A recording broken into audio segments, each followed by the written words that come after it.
Welcome back to MyFinJourney. Today's guest is Ghiath Arodaki. He works at the intersection of AI, enterprise strategy, finance, and operational decision-making at IBM. Ghiath helps large organizations turn data into actual business outcomes, things like revenue, growth, cost reduction, better forecasting, supply chain optimization, and faster decision-making.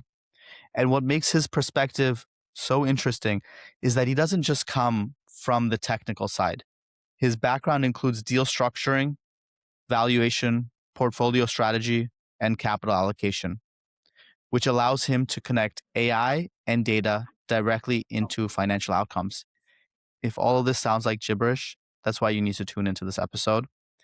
If you know all of these terms, if you're familiar with the value, then I don't need to justify why you should be listening more.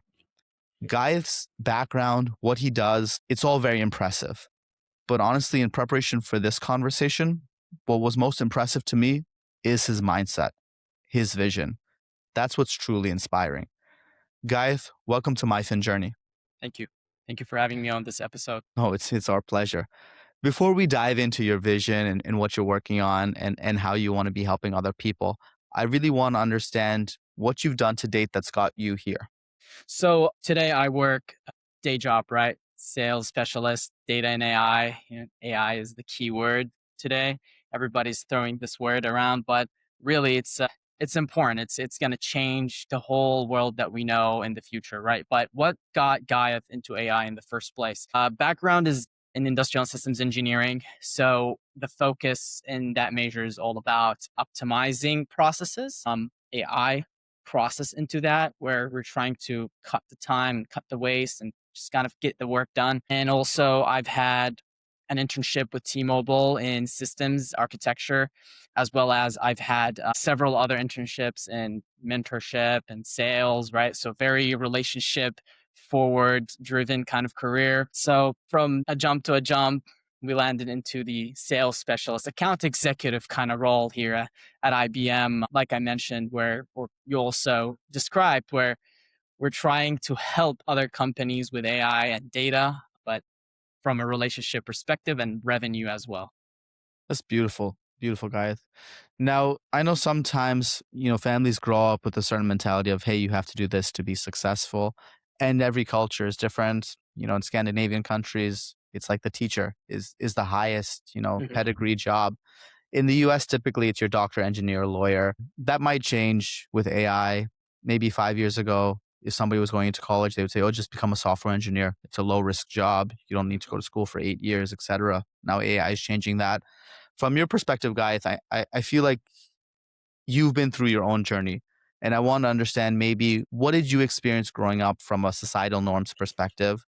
And how did that impact your eventual journey and pivot into AI and, enterprise strategy? Absolutely. Well, identity really plays a big role in trying to determine really the journey you're trying to get into, right? When I say by, or what I mean by identity, it could be religion, ethnicity, anything, and how you have certain expectations by society and the environment you grew up in that dictates your mindset. And your mindset is going to tell you, hey, I want to choose this major because of fear. I'm not going to end up having lots of money or on the street or something like that, right? So for me personally, I grew up in an environment where it's very strict, it's very religious, it's 1 + 1 = 2, right? We don't have a gray area, black or white.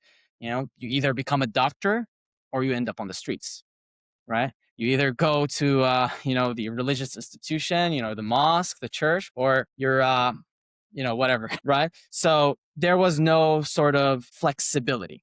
And for me, I questioned that. I said, there's no way there's only one path. There's a very famous saying, they say, all the roads lead to Rome. So there's no way there's only one path. And the evidence was all of these great people that we talk about and we hear about, right, historically and currently, and people who, maybe they're not so great, but they made it, right? They all had a different journey. They all had different stories. And the common factor is none of them are doctors, right? So clearly to get there, you don't have to be a doctor, right? Or even sometimes an engineer or even a lawyer.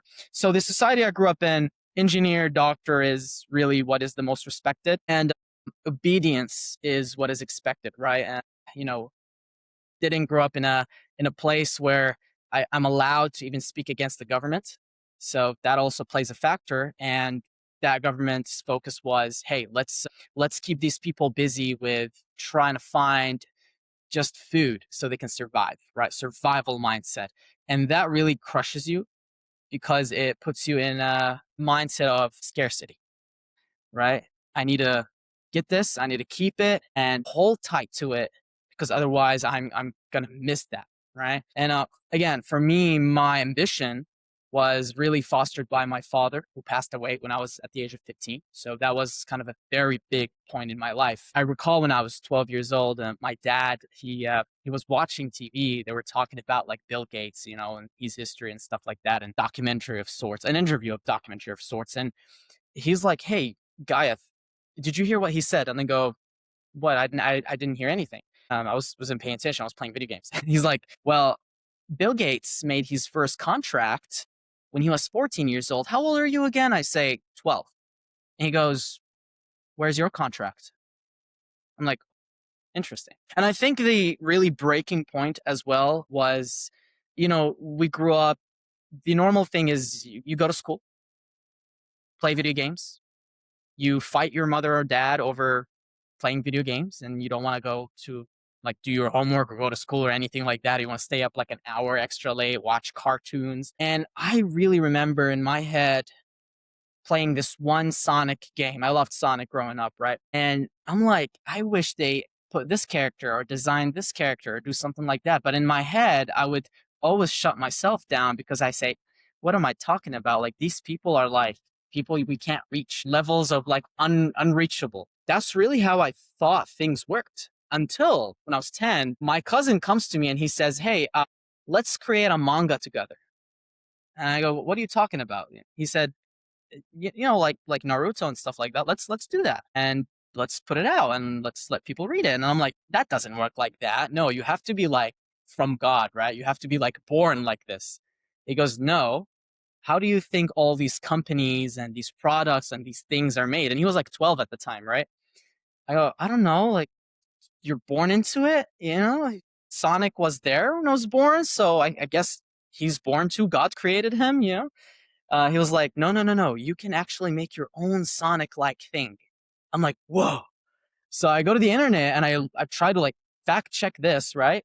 A 10-year-old using the internet to fact check that because my parents really didn't fact check that for me. And it's right. Yeah, I can create my own thing. And this is when everything started.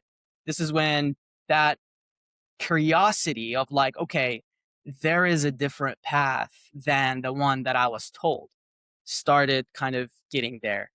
Oh, I can make my own comic book. Oh, I can make my own manga. I can make my own anime. I can make my own video game. And when I was 12, my biggest dream was I want to make my own video game because I did not have a PlayStation 3 and all my friends would play Call of Duty online on a weekend. I'm begging my dad and he's like, I don't have money to buy you that. So I'm like, you know what? I'm going to make my own games and I'm going to let them play my games. So dad encouraged that. We sent we sent a bunch of those games and programs that I've created to Apple at the time, and they got back to my dad, and they talked to my dad on the phone. But again, finances were the obstacle. Where my dad said, "Hey, I can't afford to send you to the U.S. I can't afford to, you know, get you a MacBook. It's too expensive out of our budget." And at that point, I was like, "Okay, so the problem isn't only the will or the ambition or the mindset. We need to have money. Why do we not have money? What's the problem?" And I started also looking into that and saying, okay, maybe my mother is right. Maybe I have to be a doctor to have money so I can start my video game company, right? But again, nobody really tells you that in your society. When you come from an environment where everybody's a W-2, um, everybody's just an employee their whole life. That's what they know. They know safety and comfortability and stability and benefits. And, you know, you talk to them about taking the risk and they just say, are you crazy? You just want us to be on the street? You want us to be homeless? And nobody really talks about stocks. The first time I heard about stocks was when I was 19 years old. So, Guyeth, it's really empowering when you share this, peek into the lifestyle, the mentality, how people approach their lives. Mhm. When you were growing up, and my condolences for your father passing. When you were growing up, whether it was 10, 15, where were you? Was it Syria? Was it somewhere else? Help us was it Kuwait? Help us understand where you were located, Absolutely. so we can get a greater appreciation for the scarcity mindset that you're referencing. Absolutely. Actually, if I tell you Syria, that would have been a little bit more of a blessing. As much as many people would say, during that time we had a dictatorship regime, killing, torturing. That was just normal in Syria. You can't speak against the government and all. But the reason why I say it's sort of a blessing because at least you have, even though you're deprived of certain rights like freedom of speech and such, at least you have some wiggle room, right? If you know the right people, the right person, you can build a little bit. You can own property. I grew up in Kuwait. I was born and raised in Kuwait. It's one of the, those small oil Gulf countries, right? Where, luck, I'd say, happened and they discovered there's oil. And before that, they were of the mindset of scarcity. They were would not even think about what they have today. But unfortunately, mm, and let's really not downplay some of the positives they have. They do use their money sometimes to help people, but unfortunately, they also use it to put in really tight restrictions internally on anybody who is not Kuwaiti, right? So I'm not Kuwaiti. And if you're born in Kuwait, just for the viewers to understand, if you're born in the United States, you become American. If you're born in Canada, you're Canadian. But if you're born in Kuwait, if you're born in Syria, Jordan, Iraq, Saudi, any of those Arab countries, or I'm not sure about other Muslim countries, but I'm assuming it's similar. You don't get the citizenship no matter what. It's what your father is. That's who you are, right? That's the first limitation. That's the first limitation. That's the first, I would say, reverse curiosity that I had because growing up there, that was normal. But then when I came here and people would say, oh, you have this and have that because your mom is from a place and your dad is from a place. I'm like, wait, no. Yeah, I had a fight one time with with a person here. His dad is British, like white British. His mom is Yemeni. And he goes, yeah, because I'm Arab. And I'm like, you're not Arab. And he goes, what do you mean I'm not Arab? My mom is Arab, so I'm half Arab. I'm like, no, no, no, you're British because your dad is British. Right. And of course, this is when I first came in. I'm like, wait, why is he like embracing that? I don't get it. And that goes back again to identities really, really shape the way you see things. And now for me, it's like, actually, I personally probably don't even identify as Syrian because I've never lived in Syria in my whole life. I only lived for visited, not even lived for 20 days in 2005. So that was about 21 years ago and 20 days. And I was 5 years old and I barely remember anything. I've never been back to Syria. I've never been surrounded by a very like Syrian society, mostly expats in Kuwait. So in Kuwait, if you're part of those expats, you don't get a house. You can't own a house. You cannot even do horseback riding. You cannot, there was a time where you can't even memorize the religious book of Islam, the Quran. You're not allowed to go to the institution that teaches you memorizing Quran. You have to just do it in the mosque, kind of like third party. You're not allowed to go to public schools. If you're Kuwaiti, you don't get those rights. So I grew up with the idea of I'm basically a nomad, right? Like they can kick us out anytime if something goes wrong, and this is not my country. And it was very normal to come to me, somebody Kuwaiti or something, come to me and say, "Hey, shut up, or I'll deport you." That is like a very normal sentence, and I can't say anything because if I do, they will actually try to deport me, right? So out of the sake of my dad, I'm protecting my family. I should not say anything. I mean, I failed at following that a lot of times just because I was really not a person who liked discrimination or racism or any of that. I was not having it growing up. Like they would call you Syrian trash, things like that. Again, that really shapes your mindset and your journey, right? I need to find something where I have ownership. I need to belong in a place where this is my people, this is my land, this is my homeland, and I feel safe, stable, and I cannot be kicked out, right? So really growing up there, it was a nice childhood, but it was a struggle. And I do say this a lot. Your job, you too, corporate, it's like living in an apartment. You're renting a role. until you die, or until, you get laid off, or until you leave and retire. You're basically renting the role. Living in Kuwait was like renting a life, and that's huge. Today, when I'm blessed. I'm here in the US. I'm an American. I'm treated as an American. I love it. I love this country. But when I look back at my friends who stayed back in Kuwait and they just never got out or went back to their original country, I'm like, what are you doing today? I studied this and I'm working for this company and I'm saving up to buy, to not buy, sorry, to rent this house or rent this apartment. And then I want to get married and I want to have kids. I'm like, in Kuwait? They're like, yeah, I mean, my father is here, my family is here. And I'm like, you realize that you're just renting. You're renting a life. You're temporarily here forever. So that's really the environment also we grew up in, not very pleasant. Guy, thank you for sharing this insight. And if you're listening to this episode, I want to pause for a second to just say that the stories that Ghiath is sharing are very powerful, and they should leave you asking questions that help you reflect on your own life, that help you analyze the truths that you were told, and maybe question those truths because maybe it's not a truth, it's just a perspective. Ultimately, we'll continue the conversation. But if you're listening to this, if it resonates, hit the subscribe button, hit the like button, share it with a friend. Because, guys, ultimately, when you share these stories, I want to understand a couple different things. Hmm. You were speaking to your 12-year-old cousin, and he was like shattering your mind. He was shattering your perspective on what reality is. Right. And it led you to take action, to do work, to validate whether he is right or wrong. Because Right. he's coming at you with theories or a perspective that questions how you look at life. So Right. awesome, right? On the flip side, or in continuation of that, you're at a point today where you can reflect on life growing up and comment on the mentality, the scarcity mindset. You're in a position today where you can reflect on your friends who didn't move and what their life looks like versus you. When you look at your life, and I think you alluded to this by saying, hey, I'm kind of a rule breaker. I didn't like the restrictions. I wanted to get out. I wanted to see what else life can look like. But from your perspective, Guyeth, what led you to have that mentality? Was it that you were naturally very curious and naturally kind of, questioning authority? Or was it just a series of interactions like maybe this one with your cousin that led you to realize that life could look very different, but maybe you didn't know what that looked like and you went on a journey of self-discovery? Help us understand, how you got here and maybe the mentality and the soft skills that people don't always know to reflect on and know to learn. So when I was 2 years old, this is when I started memorizing the Quran by, my mom really focused on that for me. It was kind of like her life project. Thank you.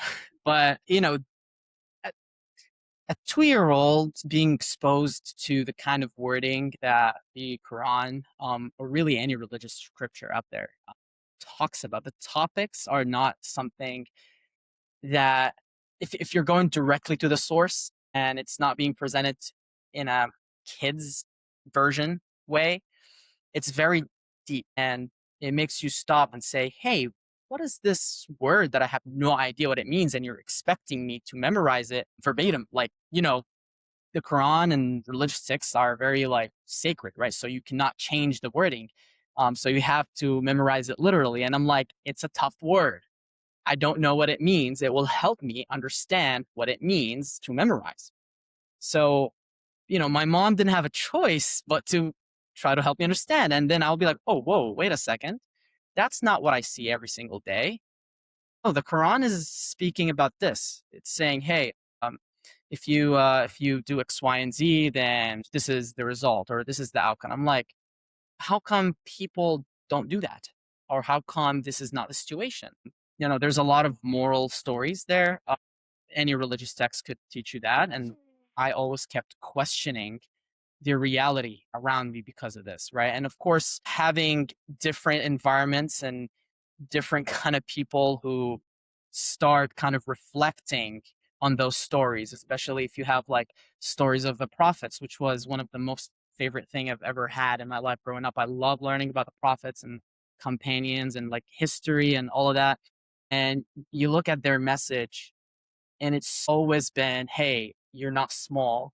You're way too big, right? You're way too big. Yeah. The prophets are way too big, or mankind when you say Mankind. you're? Their Okay. message is mankind. So like one Okay. of the ones that really resonate with me is the story of Th- Moses.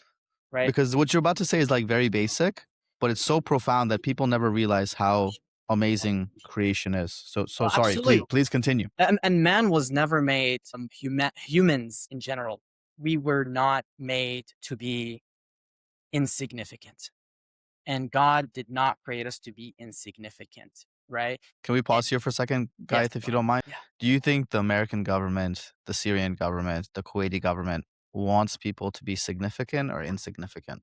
I think that they want them to be in a certain fence, Okay. and you Sorry, cannot no. get out of that fence, right? Now, Okay. the Syrian government, the previous one, the current one, we still didn't see what's going on yet. You got to give them some time. But the old one, we've seen it. It's 50 years worth of things, right? Definitely, they don't see you as a human in the first place, right? And that's why people revolted. But again, there is a pyramid. There is a pyramid, and there's no really like a mega conspiracy or anything like that. People like to romanticize it. In fact, the people who want you to be in this fence push these too, because it's like, yeah, there's something big, and you get busy with that, and you just get distracted from building. There's a pyramid. There are people who escape the fence, right? And they discovered a whole new world. One of the most fascinating games actually is Minecraft. you know, um, Minecraft is all about exploring. If you stay in the area of your base because you're scared about losing your tools and the things you found from a creeper or something like that, you're never gonna really know the other biomes that the game has, right? But if you go and venture out there, What's a biome just for the like non-Minecraft the person? Like other world, other lands, I'm not a other gamer, by the way. cities. I'm not a gamer, Okay, but we appreciate. the other worlds, basically, there's like kind of different worlds, and different worlds, you can find gold, you can find diamond, you can find all of those rare, important materials that can make your base better and home better in the game, right? Same thing in real life. There are people who did that, and those are the people at the top. But, competition is real. Human mind has always been whoever has the most resources is the most sexy, right? And people love to be around that person because they figured it out. They figured out how to get there. And it's always been about survival. But the ironic part is survival for what, right? Like, okay, why are we created? What happens after death? All of that. But that's a whole nother topic. But going back to the prophets and the message and how it ties to this is and the whole idea of offense and get out and all of that. One of my favorite stories is Moses, right? And Moses or Musa in the Quran, he's mentioned so many times. Actually, he's the one prophet that is mentioned the most. He's mentioned more than Prophet Muhammad. He's mentioned more than Prophet Jesus or Isa and any other prophets. And he's also extremely significant and central in the Bible, right? There's a reason why, because you are in a society where there is the Egyptians, the pharaohs, and then there is the Hebrews, and the Hebrews are looked at as slave, and that's the normal thing, right? Like there to them, it's like that's normal, right? Hey, you're Hebrew, you're a slave, you're Egyptian, you're an elite. And Moses said, wait a second, that's not right. No, Egyptian, Hebrew, equal. You guys are equal. You're human beings. The only thing that makes you different is, are you a person that is doing good, or are you a person that is doing bad? So there were bad Egyptians and good Egyptians, bad Hebrews and good Hebrews. And only the good from the Egyptians and the good from the Hebrews followed Moses. And then Moses revolutionized everything. He said, let's get out of Egypt. Let's go to another land. And yes, you can build things that will remain for generations. And if it wasn't for Moses, we would have not had David. We would have not had Solomon. We would have not had those fascinating stories of Solomon and his castles and palaces, and how the people during his time from all nations lived in peace and harmony. It's the idea that a man is not only flesh, blood, eyes, hands. A man is way more bigger than that. And you will see when God in every single scripture talks about the creation of a human, he always talks about some form of association with him. In the Bible, he says, I created you in my image. And in the Quran, it says, I blew in you from my soul. So we are way more significant than what we think. And that's how we should every single day behave, interact, build, and that's how our ambition should be centered. We're not born to die and be forgotten. We're born to live and let our legacy make us immortal. It's very powerful, Ghiath. I want to pause for a second just to let the listener let it sink in. And while they're reflecting, I want to just preface that I'm going to keep this conversation very like monotheistic, or Mhm. we'll keep the vein. We won't, veer into like the alternative mentality just because of my own bias. And I'm comfortable owning that, right? You're mentioning the story of Prophet Musa, of Moses. Mhm. You're mentioning how it's the elite versus the non-elite. I can clearly see the parallels that you alluded to in the Kuwaiti versus non-Kuwaiti kind of conversation. And I can argue that that exists in every society, Mhm. right? So nothing that I'm saying is like anti a certain government. Mhm. It's just like maybe mankind and how we can all improve, right? I agree. To some degree, we talked about fences, we talked about enslavement, we talked about it directly, we talked about it indirectly, indirectly being that W-2 version of enslavement. Mhm. You mentioned how you were learning and memorizing the Quran from the age of 2. I want to understand from you, right? Because I was taking some notes as you were speaking. I want to understand from your perspective today, reflecting on your perspective growing up, learning the religion, learning what the text says, the primary source, and learning what people do, the secondary, tertiary source. Did that leave you a bit frustrated, Gaiath? In the sense that people are not following kind of the scripture, or Yeah, in the idea that people are Muslim living in a Muslim country, etc., and they're not really living up to those ideals in the sense that, you built, game programs and Mhm. then you're not able to go and actually build those and scale those because of monetary constraints. Yep. Just like the different things in life kind of stacking on one another in terms of the scarcity mindset, the racism, the disconnect between what the text says versus how people live, Mhm. the opportunities that were almost being presented to you but weren't really being presented. Right. Like, sometimes, guys, when people hit obstacles, they just stop trying. Right. When something is too difficult, they don't take action, right? We haven't even gotten to how you got to America, right? So the assumption is that there was some level of success, there was some level of perseverance, there was some level of overcoming all of these different challenges, right? But before that, was there a sense of frustration? Was there a sense of, what were you feeling emotionally, if you don't mind me asking? Resentment, really. Resentment, and resentment with ignorance really creates problem. Was that resentment, was it like fuel? Or was it just kind of there and you just like put it in the side? And because like sometimes in these cultural settings, it's like don't have emotion. So No, no, you have emotion and you're no. like, no, I can't have emotion. So you just put it in a box Uh, and you just go and scale. like I said, I was a troublesome kid. So you had emotion. Many times my family had to tell me be quiet in public because you're gonna get us executed. But Okay. but I just it doesn't help being 12 years younger and 10 years younger than both of my siblings, right? So, and it doesn't help that I have a big mouth brother, politically. Mm-hmm. So you're 3 years old, and I think it's very important to talk about what was going on around at the time and how that also affected my curiosity. When I was 3 years old, two big incidents happened personally and geopolitically. Personally, my grandma died, the only person that I ever spoke to in person and I was very close to among my grandparents. So the idea of grandparents to me is this woman who was the kindest and she just passed away. And I was just confused. That was the first death experience in my life. I'm like, why? Why did she die? She's a good person. Why can't she stay? I love her. I miss her. Those weird feelings. And then boom, Iraq gets invaded by the US. Right. And here's some funny stories I like to actually share. Growing up in the Middle East, where there's so much political and ideological tensions, and post 9/11, where we're labeled the enemy now, and the US and the West has always been labeled the enemy. So it's both people are labeling each other the enemy, and I'm just a 3-year-old trying to play Sonic in Yu-Gi-Oh! Right? That's all what I care about, and I like Egyptian mythology because Yu-Gi-Oh! Really is cool. That's really what I care about, And I get just dragged into all of these things. And I have this brother who's 12 years older than me, and he goes, "Look what they're doing in the prisons. Look at Abu Ghraib and what's happening in Iraq." which was a big criminal case here in the United States of a bunch of soldiers who were torturing and dehumanizing Iraqi prisoners. At 3 years old, I saw that on TV. I saw the torture videos on TV because Middle Eastern society has no filter. So a 3-year-old, and I'm like, what? Like so violent, so gory. I'm like, what is that? Why? Why are you showing me this?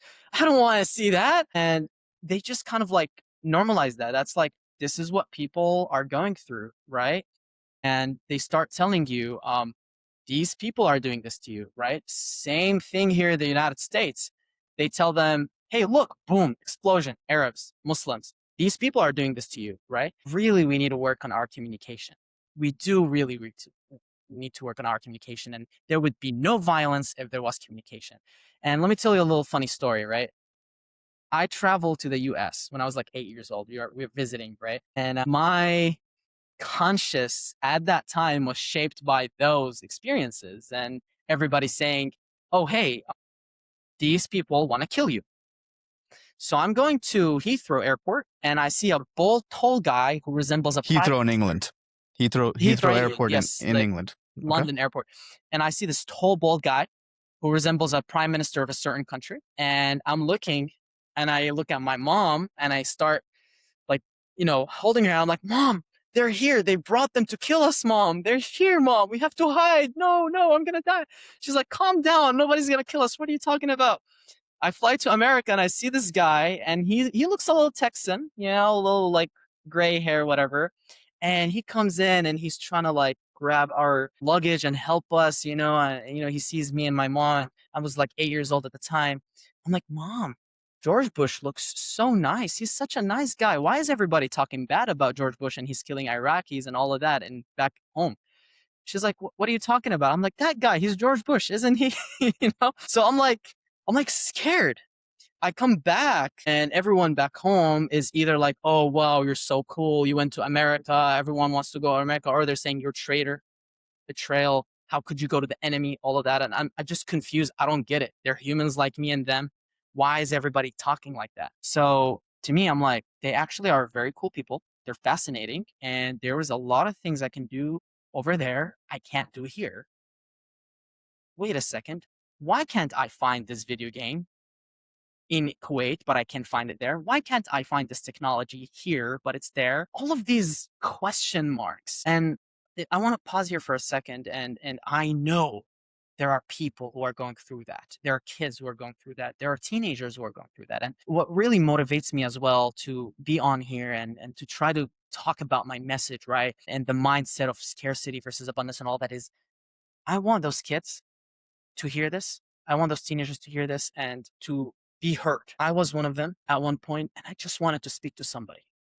I just wanted to understand and clarify those question marks. What's right? What's wrong? Why is everybody fighting? And I want people who are of influence and parents and society and schools to really pause and think for a second before they start using propaganda or say something or a message, because it really affects kids. It really affects the way these people grow up. And we have crime because those people are not educated well, and they're getting the wrong ideas. They're getting confused, and they want to act. They don't know how to act properly, and they just end up doing horrible stuff. Like I said, I was uneducated. I was resentful of society at one point, right? And my surroundings. Why can't I have this? Why is everybody teaching me this? So I started being rebellious against my parents, rebellious against society, rebellious against the government, rebellious against education. And all of that affected me personally. My education, I used to be a top student at one point, and in one point in my life, I'm getting Fs. What's going on here? Why? It's just my mind is not there, right? So we really could take a big shortcut if we step back and think about what we want to say and think about how our action and what we're saying is going to affect somebody out there, especially the young ones. It's very powerful, Ghiath. There's so many different things that we could double tap on. We could double tap on the fact that you have a very vivid, recollection of what you were doing at 2 and 3, which to me is surreal. I have a 3-year-old. if they're in their 20s, 30s, 40s, remembering how they felt at 2 and 3. To me, it's very interesting. Because most people's early memories are maybe 5, 6, 8, etc. We could touch on, your journey with the Quran and memorization. But really what I want to touch on is and double tap on is really the goal that you're outlining. Is the goal, help us understand from your perspective, being very successful, being very Mhm. good at what you are today, academically or professionally, how is that informing what you're doing outside of work in terms of the life mission or the goals that you're trying to create to help that next generation?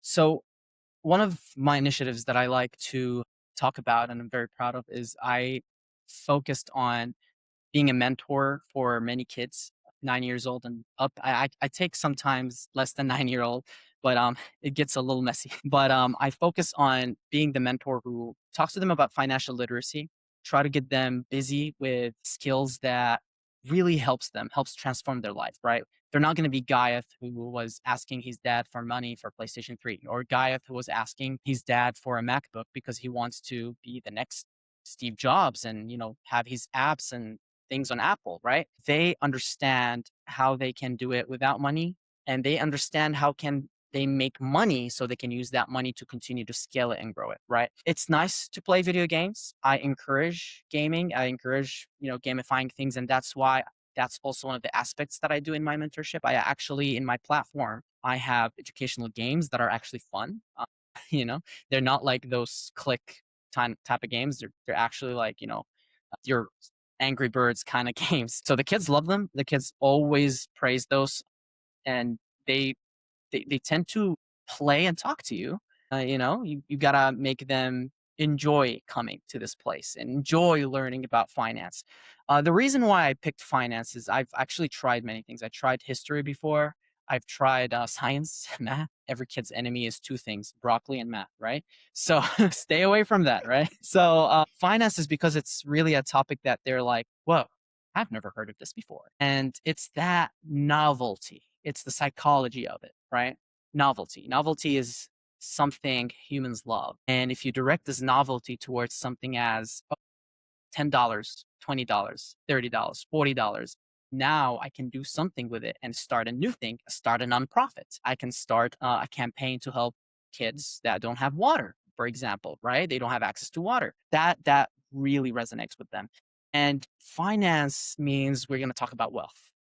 My philosophy is wealth is not money. Money is a tool. Wealth is mannerisms. Wealth is mindset. Wealth is knowledge.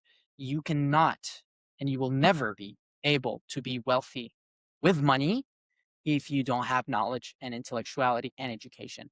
Not necessarily formal education, not necessarily that, right? Because even that, unfortunately, is decaying. It's becoming a prey of political, you know, polarity and people fighting and all of that.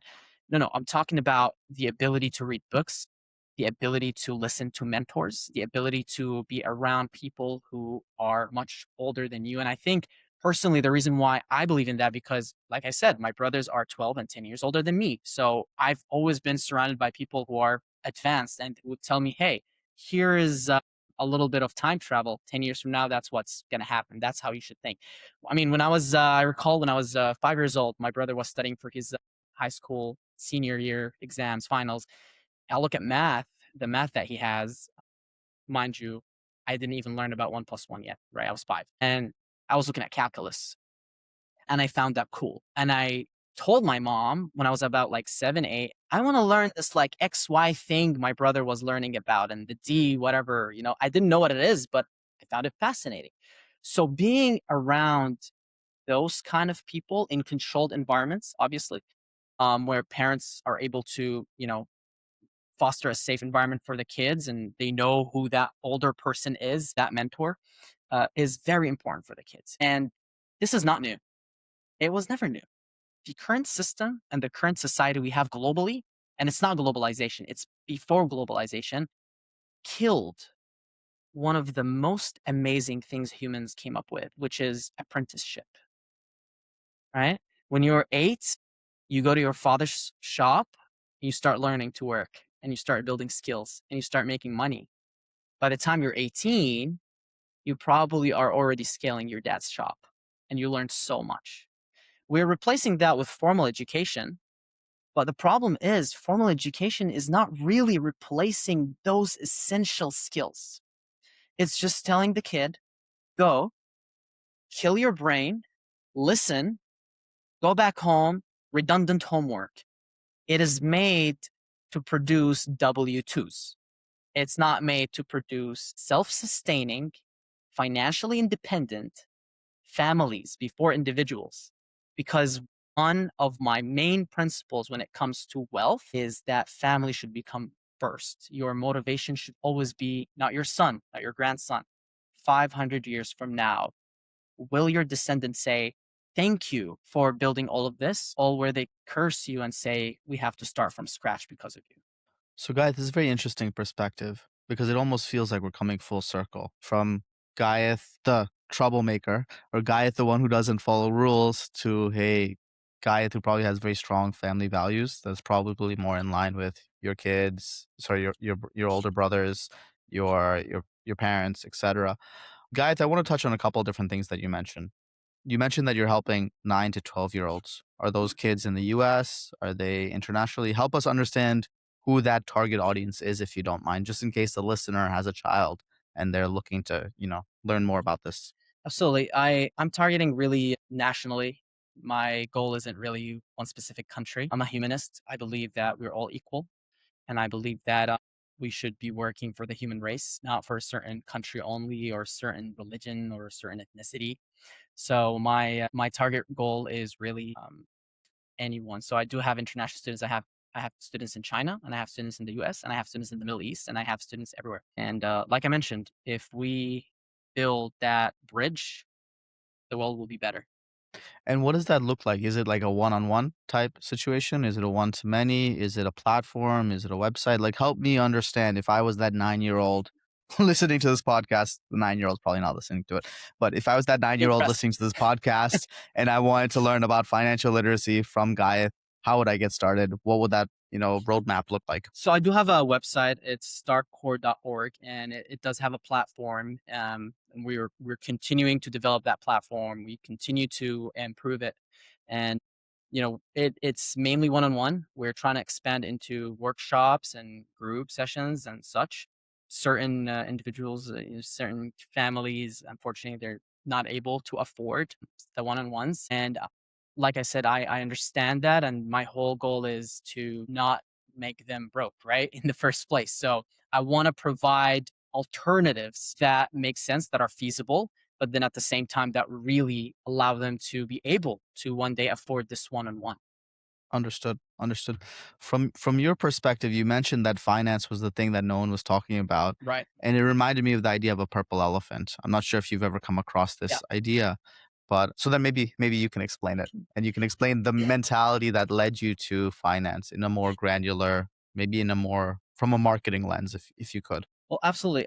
To explain the purple elephant, it's based off of a book. I forgot the author, but the book is named the purple. What is it? The purple cow, I think. Okay. Elephant or cow, some I think it's elephant, but something purple and right. And the idea is, you're walking in a field, and it's like, hey, normally, an elephant's color is like kind of like grayish, um, whoa, there's a purple elephant, right? That is the one that is going to attract you. You're probably going to go and try to interact with it, and you're probably going to be curious to why it's purple. Why is it different? So finance is really that. So finance is that because we talk about math, nothing strange. We talk about languages, history, religion, nothing strange, right? The only thing that is not talked about is finance. That's the only thing that is not talked about, at least for kids. And we go back to the idea that we were mentioning. If, for example, in the US, becoming a lawyer or becoming a doctor or an engineer, that's what is seen as financially lucrative. But it's really not. It's not the path necessarily to make you like the 1% per se, because if you look at all of the companies around the world, they're they're owned by certain other companies. Those other companies are owned by other companies. We call that investment because they have a stake in those companies. What is a stake? Okay, we're going to get into a rabbit hole You can book a one-on-one session and I can teach you. But really, we don't understand that. It kind of goes back to when I was a kid and I was like, wait, I want this character in Sonic. I didn't know that Sonic is a game made by Sega, and Sega is a company that is owned by Sega Sammy in Japan, which is an investment firm. I grew up watching many TV channels, and guess what?